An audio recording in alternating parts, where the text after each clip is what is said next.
The next category of drug we will be talking about are the narcotic agonist antagonist. And these are discussed on page 217. These are drugs, like I said, that activate some opioid receptors but block others. Our prototype drug is a drug called butorphanol or Stadol, and this is covered on table 11.4, page 218. And let me turn there very quickly. They work in a couple of different ways. In addition to occupying the receptors, they act on chemicals at different sites in the nerves in the central nervous system, and they're thought to act on the limbic system. So they can affect memory, emotion. So sometimes these drugs might have a little bit of a confusing effect on people, and they might find themselves kind of emotional. Let's see, page 218. So we've got various drugs. We've got Buprenex, we've got Nubane, Talwin, but Stadol is probably the most common agonist-antagonist. They produce pain relief, but they also might produce a little bit of euphoria, although usually not sufficient enough to get people to want to use this over and over again. It will cause respiratory and physical depression. So, of course, you have to be careful of overdose. This is usually given in the hospital setting. And so, as nurses, we shouldn't be overdosing anybody, but it's going to relieve moderate to severe pain.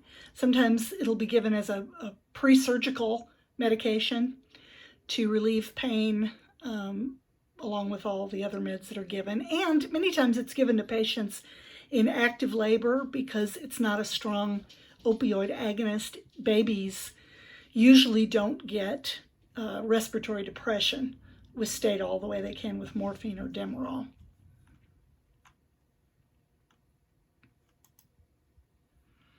Now, the adverse reactions are very similar to the adverse reactions you get with opioids, but whereas opioids will give bradycardia, sometimes the agonist-antagonist drugs can cause tachycardia as well. So the heartbeat can go down, the heart rate can go up.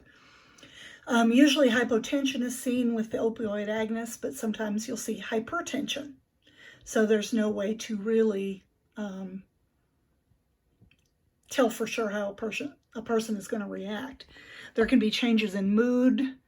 They'll be confused. They might find themselves being nervous or anxious because, once again, we're affecting the emotions. They might find blurred vision, nystagmus, where the eyes kind of move independently, dizziness, weakness. They might faint if they get up. So, of course, you want the safety and education features in there telling the person not to get up without assistance. They might find that their extremities have numbness and tingling. They might hear things, have tinnitus. As they sleep, they might have very unusual, vivid dreams. And they also might get some GI reactions, nausea, vomiting. Over a period of time, they'll be constipated, but usually not, with just the occasional use that you would get in the hospital.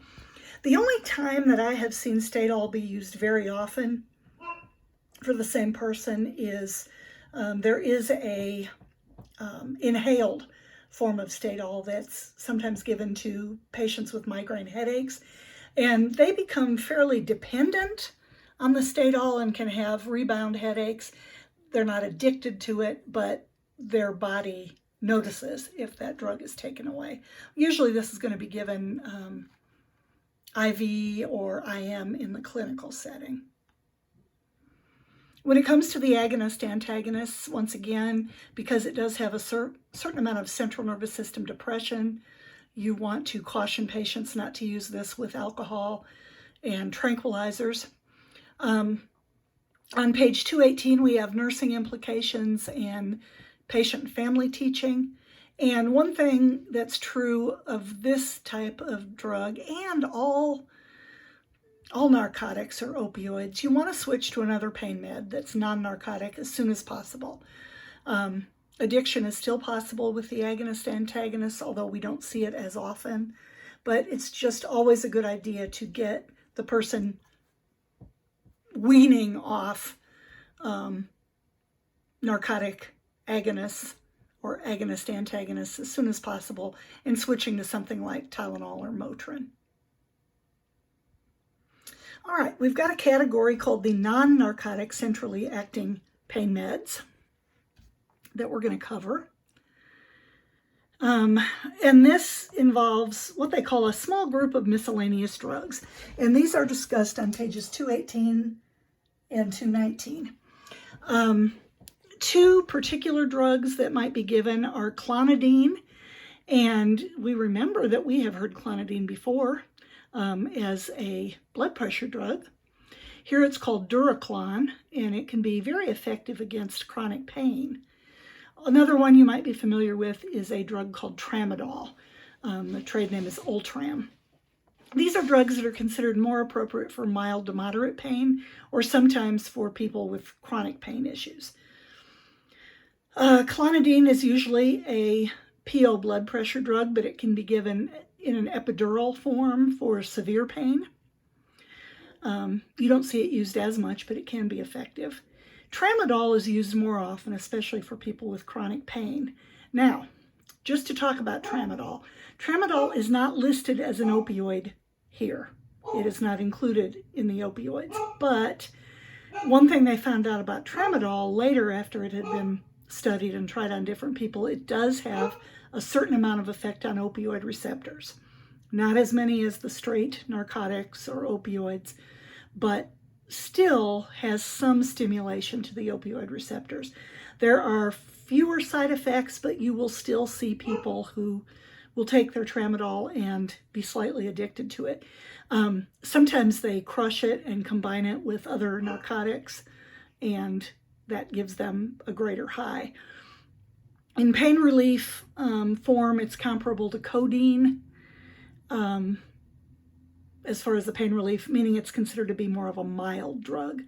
Now, whereas opioids work on the opioid receptors, even though there's some receptor activity, Tramadol mostly works by making more norepinephrine and serotonin available so that the person doesn't perceive the pain the way they did before. So it's more of a neurotransmitter action rather than a receptor action.